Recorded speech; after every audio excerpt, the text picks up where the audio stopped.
The Book of Numbers, chapter 22, from the New King James Version. Balak sends for Balaam. Then the children of Israel moved and camped in the plains of Moab, on the side of the Jordan, across from Jericho. Now Balak the son of Zippor saw all that the Israelites had done to the Amorites, and Moab was exceedingly afraid of the people because they were many, and Moab was sick with dread because of the children of Israel. So Moab said to the elders of Midian, "Now this company will lick up everything around us as an ox licks up the grass of the field." And Balak the son of Zippor was king of the Moabites at the time.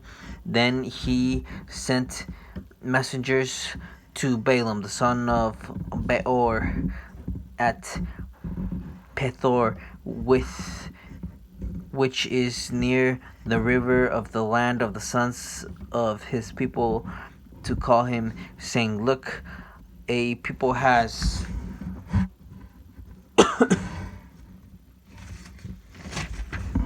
come from Egypt. See, they cover the face of the earth and are settling next to me.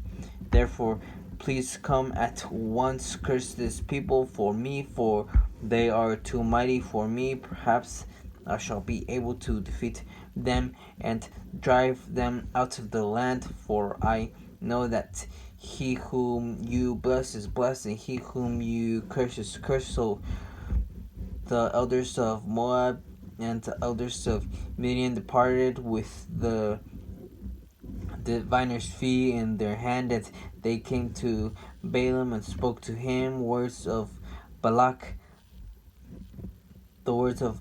and he said to them, "Lodge here tonight, and I will bring back word to you as the Lord speaks to me." So the princess of Moab stayed with Balaam. Then Moses came to Balaam and said, "Who are these men with you?" And Balaam said to God, "Balak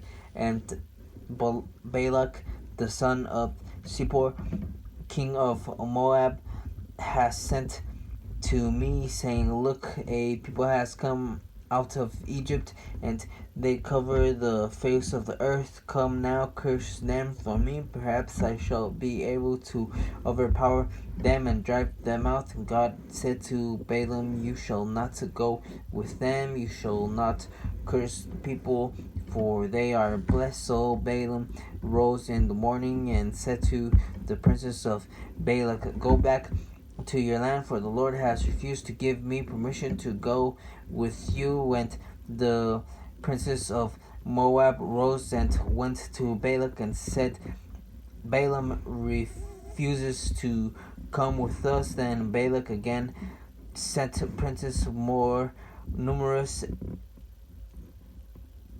and more honorable than they, and they came to Balaam and said to him, "Thus says Balak the son of Zippor, please let nothing hinder you from coming to me, for I will certainly honor you greatly, and I will do whatever you say to me. Therefore, please come, curse this people for me." Thus Balaam answered and said to the servants of Balak, "Though Balak were to give me his house full of silver and gold, I could not go beyond the word of the Lord my God to do less or more. Now therefore please you also stay here tonight, that I may know what more the Lord will say to me." And God came to Balaam at night and said to him, "If the men come to call you, rise and go with them, but only the word which I speak to you, that you shall do." So Balaam rose in the morning, saddled his donkey, and went with the princess of Moab, Balaam, the donkey, and the angel.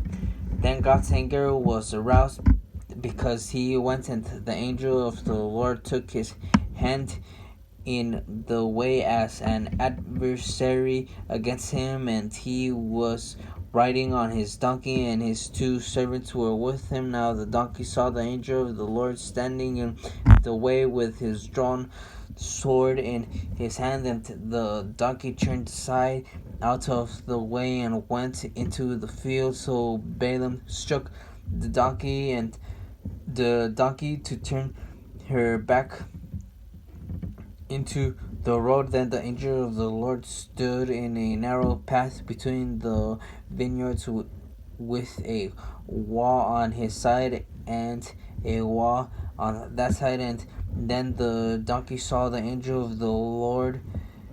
She pushed herself against the wall and crushed Balaam's foot against the wall, so he struck her again. Then the angel of the Lord went further and stood in a narrow place where there was no way to turn, either to the right or to the left. And when the donkey saw the angel of the Lord, she lay down under Balaam. So Balaam's anger was aroused, and he struck the donkey with his staff. Then the Lord opened the mouth of the donkey, and she said to Balaam, "What have I done to you? That you have struck me these 3 times?" And Balaam said to the donkey, "Because you have abused me, I wish there were a sword in my hand, for now I would kill you." So the donkey said to Balaam, "Am I not your donkey on which you have ridden ever since I became yours to this day? Was I ever disposed to do this to you?"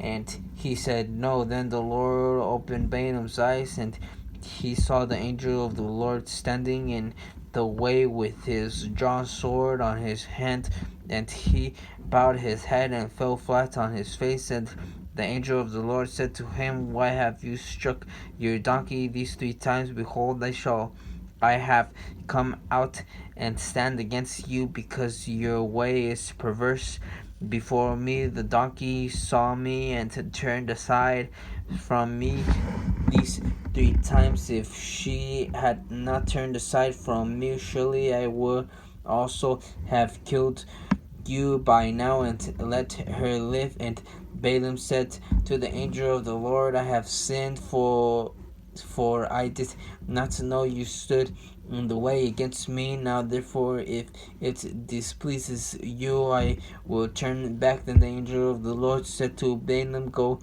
with the men, but only the word that I speak to you, that you shall speak." So Balaam went with the princes of Balak. Now when Balak heard that Balaam was coming, he went out to meet him in the city of Moab, which is on the border of Arnon, and the boundary of the territory. Then Balak said to Balaam, "Did I not earnestly send to you, calling for you? Why did you not come to me? Am I not able to honor you?" And Balaam said to Balak, "Look, I have come to you. Now have I any power at all to say anything? The word of God puts in my mouth that I must speak." So Balaam went with Balak, and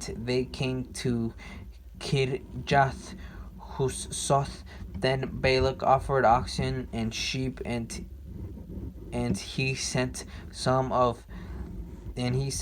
to Balaam and to the princes who were with him. Balaam's first prophecy. So it was the next day that Balak took Balaam and brought him up to the high place of Baal, that from there he might observe the extent of the people.